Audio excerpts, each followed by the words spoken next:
So, peoples, I said in my big gasification talk that I believe there was some sort of coal gasification plant in the city that I often work in the city that I'm not terribly far away with, 220, 250,000 people in it. And I done a little bit of looking on the internet, and I asked some relatives today, and my mother, and we didn't just get a small window of information to work with.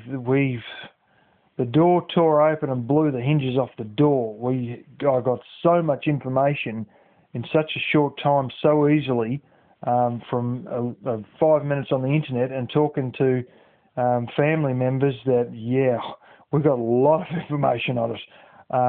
And it so turns out that eventually the system transferred over to natural gas, but elements of that old equipment were still there when a relative of mine worked at that exact coal gasification plant, but not when the coal gasification was going on. Basically, when it had all been converted to natural gas, and it was almost completely taken care of, and not much left to do really, except just watch meters and and stuff like that. Anyways, probably hook up new customers as well. Anyway, there's a few things I missed in the previous video which I want to touch on, and that is that I found out that certain V-dubs, was actually the V-dub Beetle. There was a kind you could get factory built with a wood gasifier, and also a Mercedes-Benz you could get factory built with a wood gasifier. Now with the V-dub Beetle, if you've owned one of those, you'll know that the luggage compartment is basically where the hood is, and you open that up and you can store all your stuff in there. Your luggage and your whatever else you want to carry around. They used to get that bit and put a gasifier in there, and with the Mercedes-Benzes it was in the back, basically in the what we call the boot, or Americans call the trunk. And it turns out that there were a lot of things, trains, and even boats, and even apparently tanks, but I think it would have only been the stuff they were training the new soldiers with inside Germany. These tanks actually had gasifiers. That I could not believe that one.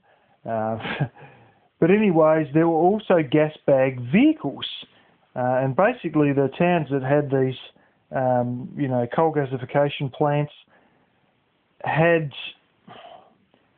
a cabinet at the bus stop in Germany, and you could open this cabinet up and there was a big blooming hose in there, and you would hook it up and refill the bag on the top of this bus. And there were cars with bags as well, in England, in Holland, in Germany, I think in France as well, from what I read. And basically these bags were like some sort of fabric or calico, some blooming thing, some sort of fabric basically, and they would paint them with some sort of a rubberized solution, rubberized stuff, and they'd let that set, and then it'd basically, harden as rubber.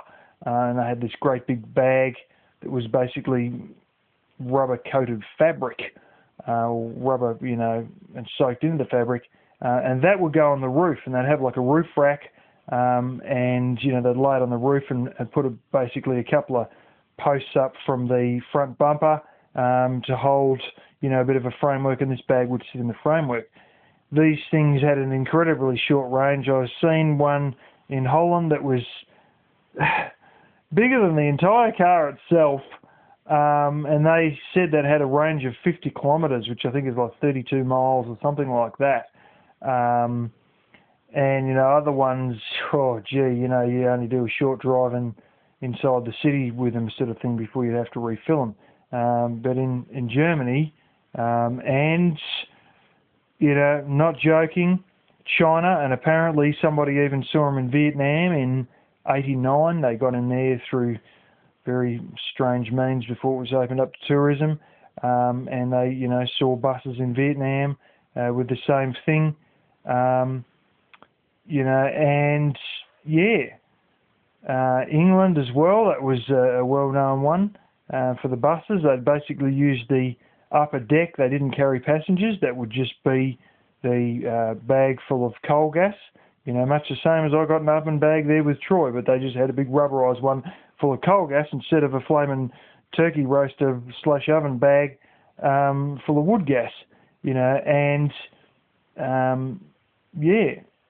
As if they basically get big taps, big ball valve taps under the hood, and you got one that you set right for your mixture and another one for your choke and whatnot, and then probably a tap just to turn it off altogether, like a fuel tap, so it doesn't just leak out as you're sitting there, with the engine turned off.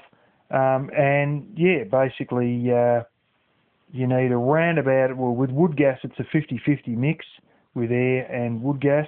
It's probably a bit less with the coal gas, or the TAN gas, but they basically would refill these buses, and there's also delivery places, post office and stuff like that, and proper,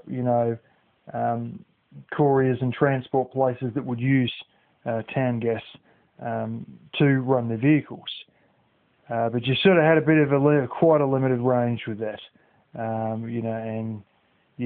some of these ones I've seen, I don't know what would have happened if the wind caught you, because it just about would have tipped you over. Either that or your engine would have just about got completely choked full of wood gas temporarily as the bag on the roof got squashed. But anyways, that's a bit of side stuff. Now, let's get into the crux of it. So, there were rumblings in this city near me. We're going to talk about the coal gasification plant there. Now, there were rumblings in the jungle about getting a coal gasification plant in 1854. In 1857, they had a meeting at a particular hotel that is actually directly across the road from where I buy my solar panels. And at that meeting, they agreed that they were going to go ahead and build a coal gasification plant for the city. Now, there's a bit of squabbling over where it was, because they might have been worried about the dry slated lime releasing some stinky sulfur dioxide or something like that, and they've got to put it right inside the city itself, and right in the CBD that's now like a shopping mall or something like that, prime real estate anyway. And the residents of the area and even the local member for parliament said, no, this is not going to happen. So then they decided to put it near a train station, and I will take my camera to this train station and video the foundation of one of the great big gas holders, the big framework with the big lid that sort of rises up and then sinks down as the gas gets used. There's still the foundation of some of that and some of the railway siding where the coal was delivered at this railway station. But basically, they bought a bit of land, 6 acres in fact, off of this, the train company actually, and would have the coal brought right in on the train line, right beside this coal gasification plant, and just empty her out and just conveyor belt it straight into the, into a stack or into the gasifier or whatever. And in 1860, they started to build it, and within 6 months, it was officially opened and running and everything. I mean, it was February that I forget, I think it was like the 1st of February or something, they laid the foundation stone. And I think it was the 24th of May that it was officially running, but on the 3rd of May, they'd done the first test run of some of these street lighting. And there were 357 street lamps ran off it until 1913, whereby all the contracts for street lighting had pretty much been swallowed up by electricity company. Now, after World War I, the demand for this town gas, this coal gas, had got a little bit hefty, and the plant wasn't big enough, and so they had to build it quite a bit bigger. so they used what was the newest technology at the time to build it quite a bit bigger. Now, this kept on being used, and in 1957, they had connected so many people up that they wanted to connect up another area of the city, and because the city was, starting to expand, obviously, and they actually built another gas holder, which is yet again your big thing that, big gas storage tank with a big lid that sort of, sinks down as the gas is getting used up and all that. And they built one of those in a different area of the city, right away from the gasification plant. Now, if I sort of work out who's who in the zoo, I think it's like more than 10 miles away from a gasification plant. And they built that there to give a bit of pressure, basically, to the people that were sort of up in that further area of the town. And then they had intentions to put more extensions from that gas holder further down as the town was growing. Now, in 1958, basically probably only 6 months after that gas holder was built, they had 18,000 customers and 180 miles or 250 kilometres worth of lines. Now, these lines were anything from, the main ones I think were 12-inch thick, and the other smaller ones were 2-inch thick. And yes, in 1963, they had 250 miles or 400 kilometres of lines in the city. But the death knell basically come because an oil refinery was built further up the road, and basically they had a way of using some form of gas that was coming from that oil refinery, which is still there today, and they would do hydrocracking, or basically cracking of that gas, and play around with that to create syngas. And that was basically the death knell for using coal in 1963. And only when certain people wanted to buy big heaps of coke did they actually use the coal gasification equipment. And they'd use it and they'd make a bit more, coal gas with it and feed that into the big gas holder tanks there. But, they weren't doing it all the time. It was only done basically because a commercial customer would want a large amount of coke, and so they would have to, they'd be the ones who they would buy it from because they could make the coke. But they were only doing it just to make coke for commercial customers, and the fact that they had the equipment there that could do that. And of course, the gas they did get from that they'd use, but that wasn't what they were really into. That was just a, little sideline thing because they had the ability to make coke, basically, for commercial customers. So, basically the jig was up in 1963. Now, in 1967, or possibly 1966, they found large amounts of natural gas, basically between Victoria and Tasmania in the Bass Strait, and I mean we got quite a bit of gas there. Quite a lot of gas we're still using today. We've extended it even up to country towns and everything. In 1967, this 20-year lease was signed, with the Gas and Fuel Corporation, or someone who basically had the drilling rights or whatever it was, access to this natural gas. They signed a 20-year lease. So the jig was pretty much up in 1967, and in 1971 they basically changed to natural gas, and a lot of the appliances had to have the jets or whatever changed in them, the burners changed. I think it was just they went around and replaced the jets with different jets, and yeah, basically that was it, game over. In 1971, it was over for good, and they started using natural gas, which is essentially methane, and yeah, and that's what they've still got today. Now, bit of a side note. One of my relatives actually worked there, but they only started their apprenticeship there in 1973, and I don't know what they done. They probably just went around and hooked up new customers to the natural gas lines.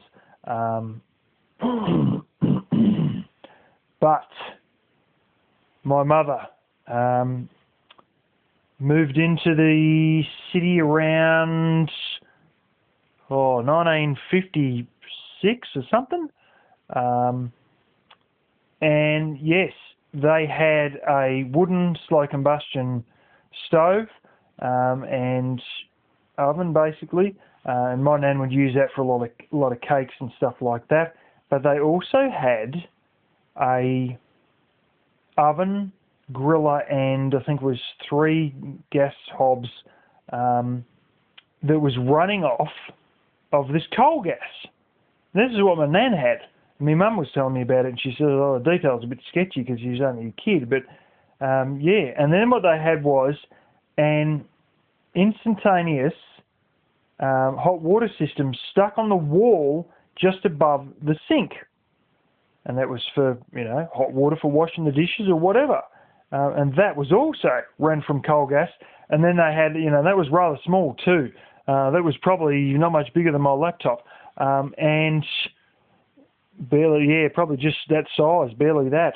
And she's going to pluck out a photo that she has of that appliance with some of her friends who we still know in the photo in the younger days, and that thing is still stuck on the wall and can be seen in this photo. So I'm going to get a photograph of that photo. Anyways, I may even try and find out if there isn't some old relatives who have actually got some of these coal gas appliances still stuck in sheds, and I may just have to start asking old ladies on the street what they can tell me, and if they've got some of these old appliances, and show these old appliances. They're all completely enamel, very heavy sort of appliances, but they were made to run directly from coal gas. That of course had the sulfur dioxide taken out of it and the tars and whatnot taken out of it. Now, my mother, as a kid, they also had a lot larger hot water system, and that was, I think that may have been instantaneous as well, but it was a lot bigger, and that was attached to the wall out the back, and it was basically to run the shower.